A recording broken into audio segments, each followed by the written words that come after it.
പേടിപ്പിക്കുന്നത്. എന്നിട്ട് ഇയാൾ ഒരു വലിയ കളവ്, ഒരു വലിയ ബെഡായി. എന്താ ബെഡായി എന്നറിയോ?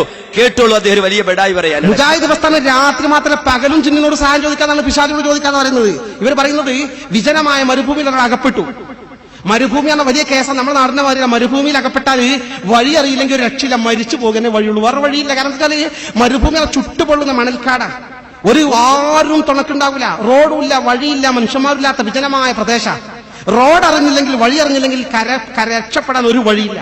അങ്ങനെ ഗത്യന്തരമില്ലാത്ത ഘട്ടത്തിൽ തൽക്കാലം സഹായം കിട്ടണമെങ്കിൽ പണ്ടൊക്കെ മുജാഹിദ് പറഞ്ഞ അള്ളഹാനോടല്ല മറ്റാരോടും പ്രാർത്ഥിക്കാൻ പാടില്ലതാ.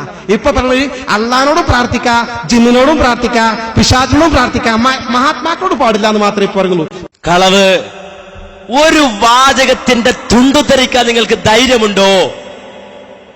അള്ളയല്ലാത്തവരോട് പ്രാർത്ഥിക്കാം, ജിന്നിനോട് പ്രാർത്ഥിക്കാം, പിശാചിനോട് പ്രാർത്ഥിക്കാം എന്ന് പറഞ്ഞ വാചകത്തിന് ഒരു തുണ്ട് തെളിവ് ധരിക്കാൻ നിങ്ങൾക്ക് കഴിയോ? അതോട്ടിങ്ങനെ നടക്കരുത്. വല്ലാണ്ട് കളവേ പറയൂ, അതേ ശീലിച്ചിട്ടുള്ളൂ. ആ നിർബന്ധമായി മറ്റുള്ളവർ സ്വീകരിക്കണം. ആ നിലപാട് ശരിയല്ല. ഒരു വാചകത്തിന്റെ തുണ്ട് ജിന്നുകളോട് പ്രാർത്ഥിക്കാന്ന് മുജാഹിദുകൾ പറഞ്ഞത്രേ. അങ്ങനെ വാദിക്കണത്രേ. ശൈത്താനോട് പ്രാർത്ഥിക്കാന്ന് പറഞ്ഞു അത്രേ. നിങ്ങൾക്ക് ഉദ്ധരിക്കാൻ പറ്റുമോ? ഇല്ല. എന്റെ മൂപ്പര് ഇത് പറഞ്ഞിട്ട് ഉദ്ധരിക്കുന്നത് കേട്ടോളൂ. ഉദ്ധരിക്കുന്ന വാചകം എന്താ കേട്ടോളൂ. അപ്പൊ പറഞ്ഞെന്താ വെച്ചാല്, അപ്പൊ കുടുങ്ങിയാണെങ്കിൽ ജിന്നിനോട് ചോദിച്ചോളും, ജിന്ന് വഴി കാണിച്ചു തരാൻ സാധ്യതയുണ്ട്, പിശാച്ച് വഴി കാണിച്ചു തരാൻ സാധ്യതയുണ്ട്. ഞാൻ വായിച്ചു കേൾപ്പിക്കാം. പകൽ വെളിച്ചത്തിൽ വിജനമായ മരുഭൂമിയുടെ വഴിയറിയാതെ നടന്നു നീങ്ങുന്ന ഒരാൾ പരിസരത്ത് ആരെയും കാണുന്നില്ല. ഇവിടെ എന്റെ ശബ്ദം കേൾക്കുന്ന ആരെങ്കിലും, മനുഷ്യൻ, മലക്ക്, ജിന്ന്, എന്നെ സഹായിക്കട്ടെ എന്ന് നനച്ച്, പടപ്പുകളെ എന്നെ സഹായിക്കണേ, എനിക്ക് വഴി കാണിച്ചു തരണേ എന്ന് ഉച്ചത്തിൽ വിളിച്ചു പറയുന്നുവെങ്കിൽ അഭൗതിക മാർഗത്തിലെ സഹായചേട്ടം അതിലില്ല, അതുകൊണ്ട് അത് ശിർക്കല്ല. ഇവർ പറയുന്നത് ഈ വഴിയറിയാതെ വിഷമിക്കുന്ന വിജനമായ മരുഭൂമിയിലെ മുസ്ലിം സഹോദരന് പിശാചിനോട് വഴി കാണിച്ചു തരാൻ, ജിന്നിനോട് വഴി കാണിച്ചു തരാൻ ആവശ്യപ്പെടാന്ന് പറയുന്നത് കണ്ടോ? ആ വാചകം കോട്ടിവാട്ടിയാണ് അദ്ദേഹം. ഒരാൾ ഒരു വിജനമായ മരുഭൂമിയിൽ അകപ്പെട്ടു. ആ മരുഭൂമിയിൽ അകപ്പെട്ടു പോയ ഒരു മനുഷ്യൻ വിളിച്ചു പറയാൻ, ആരെങ്കിലും എന്നെ സഹായിക്കണേ എന്ന് വിളിച്ചു പറയാം. അപ്പൊ അയാൾ ഉദ്ദേശിക്കാൻ, എന്റെ ശബ്ദം കേൾക്കുന്ന മലക്കുണ്ടെങ്കിൽ മലക്ക് കേട്ടോട്ടെ, എന്റെ ശബ്ദം കേൾക്കുന്ന ജിന്നുണ്ടെങ്കിൽ ജിന്നും കേട്ടോട്ടെ, എന്റെ ശബ്ദം കേൾക്കുന്ന മനുഷ്യനുണ്ടെങ്കിൽ മനുഷ്യനും കേട്ടോട്ടെ എന്ന് വിചാരിച്ചിട്ട് അദ്ദേഹം വിളിച്ചു പറയുന്നത്. എങ്കിൽ അത് ശിർക്കല്ല, അബൗദികമല്ല, കാര്യകാരണ ബന്ധങ്ങൾക്ക് അതീതമല്ല. എന്താ തെറ്റതില്? ആ വാചകത്തിൽ അതിൽ നിന്ന് എവിടുന്നാ കിട്ടിയത്? ജിന്നുകളോട് പ്രാർത്ഥിക്കാൻ എവിടുന്നാ കിട്ടിയത്? എവിടുന്നാ കിട്ടിയത്? നേരത്തെ ഞാൻ പറഞ്ഞല്ലോ, അബൗദികം എന്ന് പറഞ്ഞാൽ എന്താണ്, മറഞ്ഞ വഴി എന്ന് പറഞ്ഞാൽ എന്താണ്, ഗൈബിയായത് എന്ന് പറഞ്ഞാൽ എന്താണ്, നേരത്തെ പറഞ്ഞല്ലോ. അപ്പോ ഒരു വാചകം കിട്ടിയതുപോലെ ഇത് എത്ര കൊല്ലം മുമ്പ് മുജാഹിദിൽ കൃത്യമായി ഇത് പറഞ്ഞു കൊടുക്കണ്ടേ? ഇവര് പണ്ടേ ചോദിക്കണ്ടേ? പണ്ടേ ഇവര് ചോദിക്കാണ്ട് ഈ ചോദ്യം എന്ത്? യാ ഇബാദല്ലാ എന്നില്ലേ മറിയ ഹാജറ ബീവി. ആ ഹാജറ ബീവി ഇതാ ആ സഭയുടെയും മർവയിൽ ഇടപെടപ്പെട്ടപ്പോ ജിബ്രീല് അവിടെ വന്ന് നിന്നപ്പോ അയ്സ് അയ്സ് എന്ന് ചോദിച്ചില്ലേ? അയ്സ് അയ്സ് എന്ന് ചോദിച്ചില്ലേ? അന്ന് മുതൽ മുജാഹിദിൽ മറുപടി പറയാം. വീണ്ടും ഇവർ ചോദിക്കും, സുലൈമാൻ നബിയുടെ മുന്നിൽ ജിന്നുകൾ ഉണ്ടായിരുന്നില്ലേ?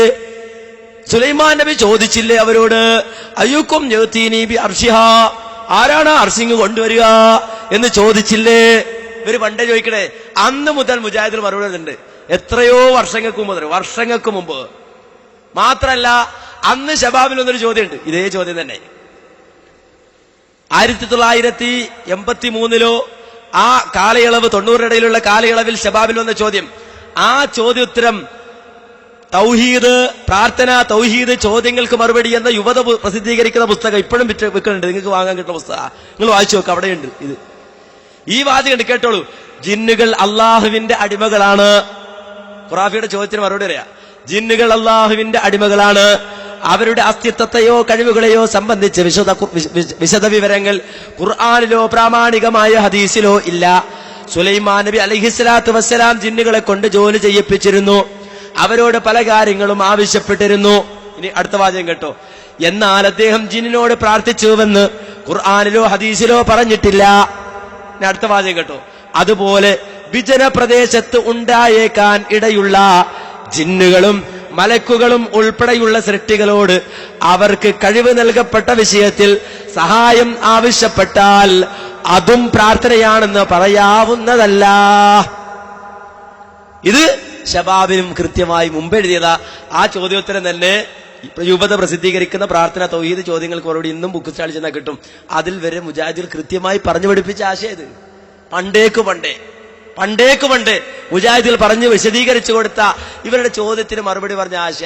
എന്നാൽ ചില ആളുകള് ഇപ്പൊ തെറ്റിദ്ധരിപ്പിക്കാതെ വിചാരിച്ച് കൊണ്ടുവന്നതാ. ആ ഭൂതി വേണ്ട മക്കളെ എന്നാണ് അതിനെ സംബന്ധിച്ച് പറയാനുള്ളത്.